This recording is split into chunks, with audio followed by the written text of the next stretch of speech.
Meanwhile, fallout and backlash continue over an anonymous woman's claims about her sexual encounter with Aziz Ansari.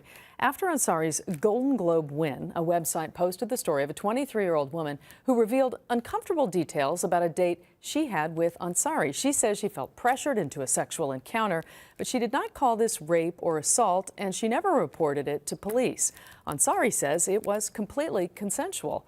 The story is dividing the Me Too movement as well. Last night, Headline News crime and justice anchor Ashley Banfield argued it is weakening the message. If you were sexually assaulted, go to the cops. If you were sexually harassed, jeopardizing your work, speak up and speak out loud. But by your own descriptions, that is not what happened. You had an unpleasant date and you did not leave. That is on you. And all the gains that have been achieved on your behalf and mine are now being compromised by the allegations that you threw out there. And I'm going to call them reckless and hollow.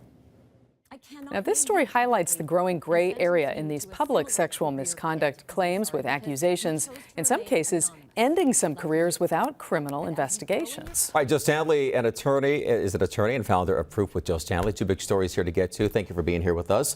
Let's start off with the Aziz Ansari case right here. Didn't call it rape, didn't call it assault, but is this just a bad date? So this is going to be the first time, I think, that I don't come down on the side of the woman in terms of whether this is a crime. When one reads her tale and reads her report of what happened, there's a lot about it that's not okay. But it is not a sexual assault. And the damage that it has done to the Me Too movement that everyone's talking about, I actually don't think it has done damage. I don't think we should be taking sides on this. I think it's just another part of the story, another part of how mores have to change, how behavior between men and women have to change, and I think it highlights that. And I feel a great deal of empathy for Grace, which is not her real name, because I can imagine her reading all the news today that's out about her, and the attacks. There were pretty vicious attacks against this woman who came out and told her story. She believed what happened to her was wrong. And there are very many aspects of this night that, don't read so great. But I do see the other side, which is that she didn't report it. She voluntarily chose to be naked. She voluntarily chose to engage in sexual acts. And there really was no mention of aggression. There really was no mention of force. There was a psychological aspect, yes. And that has to be credited. But I really don't think we have to talk about it in terms of upsetting the movement. It's just another part of the movement and opens up more discussion about how women can handle themselves in that scenario. And the number one thing that I want young women to get out of this is do not rely on nonverbal cues. Say no, put your clothes back on, and leave. Yeah. What does this do for Ansari's career? So I don't think he's going to lose any gigs he currently has. But the interesting thing about Aziz is that his whole shtick is about modern dating and what it's like to be someone dating in this world. And I think he's going to lose a lot of credibility in that area. So he's really going to have to develop a whole nother act, if you will. And I do think he will feel the pain there. But whether he's going to be losing jobs, I don't think that.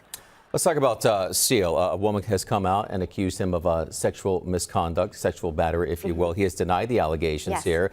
So let's talk about this. And this comes on the heels of him criticizing Oprah Winfrey and being part of the Me Too movement. Yes. And this is very interesting. And it's not too dissimilar to how the Aziz Ansari story just came out. I think both of these victims were feeling something of a hypocrisy here, in that these men are out there, and we know Aziz was walking around with his pen and talking very vociferously in favor of women's rights and against sexual assault. And Seal was doing the very same thing, called out Oprah very recently, although he tried to pull that back a little bit. But it was very clear that he was encouraging women to come out and tell their stories. So these two victims are sitting there at home watching these two celebrities talk about this and saying, hey, wait a second. But you did this to me, and I'm not going to sit here quietly anymore. And so this woman, Tracy Birdsall, also an actress, came out and reported her case, reported this to police. It is under investigation. That's what's different here. So this is under investigation. This was within the statute of limitations. So what happens now? Well, that's a tricky one, actually. So it's a sexual battery claim. And so this is a wobbler crime, what we call a wobbler crime in California. And it's whether the charge is going to be a felony or a misdemeanor.